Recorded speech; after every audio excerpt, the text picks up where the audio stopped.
So hello everyone, my name is Vaibhav Sharma, intern at Lexis and Company। तो आज का हमारा टॉपिक है जोग्राफिकल इंडिकेशन के बारे में। जोग्राफिकल इंडिकेशन भी आईपीआर का एक पार्ट है। आईपीआर बहुत टाइम से मौजूद है, पास्ट में भी उसकी एक्सिस्टेंस है, लेकिन समय के साथ साथ हमें नई आईपीआर भी इंट्रोड्यूस कराने पड़ते हैं सोसाइटी में। उन्हीं में से एक है जोग्राफिकल इंडिकेशन भी।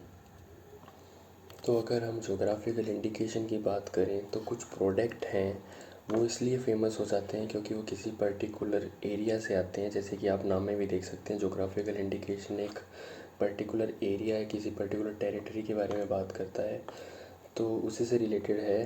तो कई प्रोडक्ट्स ऐसे हैं वो इसलिए फेमस हो जाते हैं क्योंकि वो किसी पर्टिकुलर एरिया से बिलोंग करते हैं, किसी पर्टिकुलर एरिया में क्रिएट होते हैं, मैन्युफैक्चर होते हैं, और वही उनकी पहचान बन जाती है। तो यही है जोग्राफिकल इंडिकेशन भी। कुछ एग्जांपल्स जैसे कि कश्मीर के सेब हुए, नागपुर के संतरे हुए, एक्सेट्रा एक्सेट्रा। तो जोग्राफिकल इंडिकेशन तीन चीज़ों को रजिस्टर करता है, जिनमें से पहला है एग्रीकल्चरल आइटम्स, दूसरा है हैंडीक्राफ्टेड आइटम्स और तीसरा है मैन्युफैक्चर्ड आइटम्स। एग्रीकल्चरल आइटम्स के अंदर हम देखेंगे कुछ एग्जांपल्स, तो वो हैं जैसे कि पहला दार्जिलिंग टी, जो कि फर्स्ट जीआई था इंडिया में रजिस्टर होने का। दूसरा है आसाम टी, कश्मीरी केसर, इलाहाबाद के सुर्ख, सुर्ख मतलब गुआवा, अमरूद, और अल्फोंसो आम, जो कि महाराष्ट्र के बहुत फेमस हैं, जो कि किंग ऑफ मैंगोज़ भी कहा जाता है जिन्हें।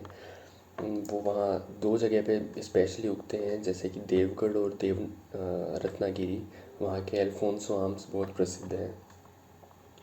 अगर हम बात करें हैंडीक्राफ्टेड आइटम्स की, तो हैंडीक्राफ्टेड आइटम्स में आते हैं कश्मीर पैशमीना, लखनऊ का चिकन क्लॉथ, और कोल्हापुरी चप्पल, और मैसूर का चंदन। और अगर हम बात करें मैन्युफैक्चर्ड आइटम्स की, तो उसके अंदर आते हैं जैसे कि बीकानेरी भुजिया, और आगरा के पेठे और मथुरा के पेड़े।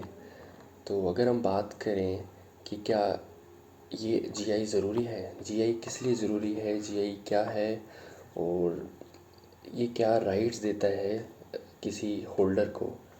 So GI registration is obtained always by an association, by an organization, by producers or manufacturers in a particular geographical area.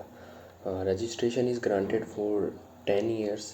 इसमें 10 साल की रजिस्ट्रेशन प्रोवाइड होती है होल्डर को, और जो कि रिन्यूएबल होती है इनफाइनाइट टाइम्स, और हर रिन्यूएबल पीरियड का टाइम भी 10 साल होता है। तो अगर हम अब देखें कि किसी कंपनी या किसी एसोसिएशन ने या फिर किसी मैन्युफैक्चरर ने अगर जीआई रजिस्टर करवा दिया है और उसे एक जीआई स्टैंप मिला है उसकी ऑर्गेनाइजेशन के लिए, उसे के मैन्युफैक्चरर्स के लिए, तो the members of all the members of that association can use that particular stamp, that particular GI stamp. For example, अगर मैं राजस्थान के किसी सिटी में, फॉर एग्ज़ाम्पल जयपुर में बैठ के अगर मैं पेड़े बनाना चाहूँ और उसके बॉक्स के ऊपर अगर मैं लिखूँ मथुरा के पेड़े, तो वो मैं नहीं लिख सकता, क्योंकि अगर मैं ऐसा करूँगा तो मथुरा पेड़ा मैन्युफैक्चरर्स राजस्थान हाई कोर्ट में मेरे खिलाफ़ केस फाइल करेंगे for the infringement of their rights. और अगर मैं ऐसा सेम अगर इंडिया से बाहर जाके भी करूँ, मान लो मैं लंदन या न्यूयॉर्क में जाके अगर मैं वहाँ भी पेड़े का बिज़नेस करूँ और उसके बॉक्स के ऊपर अगर मैं लिखूँ कि मथुरा के पेड़े, मथुराज पेड़ा, तो भी मैं ये नहीं कर सकता। तब भी मथुरा पेड़ा और मैन्युफैक्चरर्स मेरे ऊपर केस फाइल करेंगे लंदन के हाई कोर्ट में for their infringement of their rights. तो हाँ, इसमें एक मेन बात यह है कि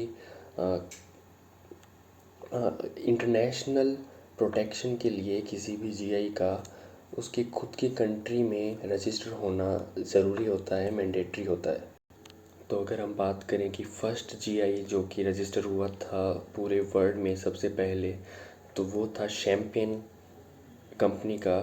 शैम्पियन एक जगह है फ्रांस के अंदर। वैसे शैम्पियन को किंग ऑफ वाइन्स कहा जाता है, जो कि एक स्पार्कलिंग वाइन होती है जिसमें स्पार्कल्स मौजूद होते हैं। तो शैम्पियन बेसिकली एक डिस्ट्रिक्ट है फ्रांस के अंदर, उसके नाम पे जीआई फर्स्ट रजिस्टर हुआ था पूरे वर्ल्ड का। तो अब अगर कोई कंट्री या फिर कोई कोई भी अगर वाइन बनाना चाहे, स्पार्कलिंग वाइन, तो उसके ऊपर वो शैम्पेन नहीं लिख सकता। अगर वो शैम्पेन लिखना चाहे तो उसे वो वाइन फ्रांस के उस डिस्ट्रिक्ट शैम्पेन में ही बनानी पड़ेगी। तो कुल मिला के बात ये है कि the geographical indication is a sign used on products that has a specific geographic origin and includes the quality or reputation of that origin. And a geographical indication is generally given on agricultural, natural, and manufactured or handicrafted products arising from a certain geographical territory or area.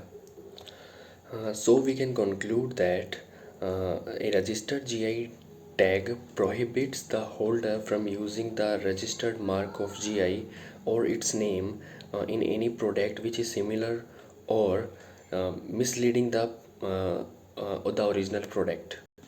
So the GI is essential component for creating and maintaining abstracts and originally of the product of certain essential and characteristics.